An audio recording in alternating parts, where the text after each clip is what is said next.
এবার দক্ষিণ ভারতের তামিল ছবির সুপারস্টার ও রাজনীতিবিদ থালাপতি বিজয় মুসলমানদের সাথে ইফতারি করলেন এবং রোজাও রাখলেন। এমন একটি নিউজ টাইমস অফ ইন্ডিয়ার এক প্রতিবেদনে বলা হয়েছে এবং তার ইফতারি করার দৃশ্যের ভিডিওগুলো দেখে অনেকেই সামাজিক যোগাযোগ মাধ্যম ফেসবুকে তার অনেক প্রশংসা করছেন এবং গুঞ্জনও উঠেছে তিনি নাকি মুসলমান হয়ে গিয়েছেন, যেটা সম্পূর্ণ মিথ্যে। তবে এর পেছনের যে আসল ঘটনা, এই ঘটনাটা শুনে অনেক নেটিজেনরা পজিটিভ মন্তব্য করেছেন, আবার অনেকে বিরূপ প্রতিক্রিয়া দেখিয়েছেন।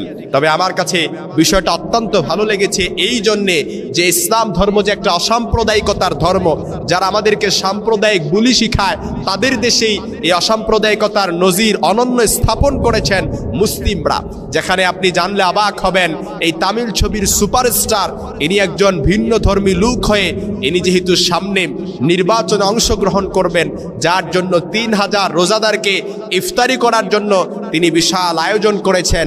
সেখানে মুসলিমরা ভিন্ন ধর্মের লোক দেখে নাই, অসাম্প্রদায়িকতার নজির স্থাপন করেছেন, তার আয়োজিত ইফতারে অংশগ্রহণ করে ইফতার করেছেন।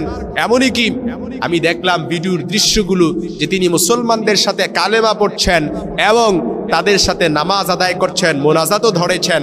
এই দৃশ্যটা দেখে এজন্যই আমার কাছে ভালো লেগেছে যে ইসলাম যে একটা অসাম্প্রদায়িকতার ধর্ম, এত সুন্দর ধর্ম, একজন ভিন্ন ধর্মী লোককেও ইসলামের মানুষগুলো মুসলিমরা কিভাবে অ্যাকসেপ্ট করে এর অনন্য স্থাপন করেছেন এই তামিল ছবির সুপারস্টার থালাপতি বিজয়ের ইফতারিতে অংশগ্রহণ করে এবং তার সাথে একসাথে নামাজ আদায়। যে বৈশিষ্ট্য রয়েছে ইসলাম ধর্মের, এক প্রথম বৈশিষ্ট্য হচ্ছে এই ধর্মটা দুনিয়ার বানানো কোনো ধর্ম নয়, মন মস্তিষ্ক প্রসূত কোনো ধর্ম নয়, এটা স্বয়ং রবের তত্ত্বাবধানে চলে, এটা আল্লাহ কেন্দ্রিক ধর্ম, এটা রব কেন্দ্রিক ধর্ম।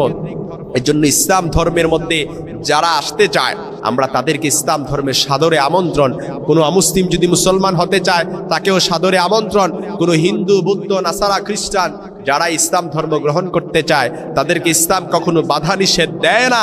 এই থালাপতি বিজয় তামিল ছবির সুপারস্টার সম্প্রতি শুধুমাত্র 3000 লোককে ইফতারের আয়োজন করেছেন এমনটি নয়, 15টি মসজিদের ইমামদেরকে আমন্ত্রণ জানিয়ে তাদেরকে ইফতারিতে অ্যাটেন্ড করার জন্য অনুরোধ করেছেন এবং তাদেরকে রাজকীয়ভাবে সংবর্ধনাও দিয়েছেন এবং তাদের সাথে এত সুন্দর আচরণ করেছেন যে মসজিদের ইমামগুলো বলতে বাধ্য হয়েছে যে তামিল ছবির সুপারস্টারের মতো নেতা এটা বর্তমান সমাজে পাওয়াই খুবই দুষ্কর বিষয়।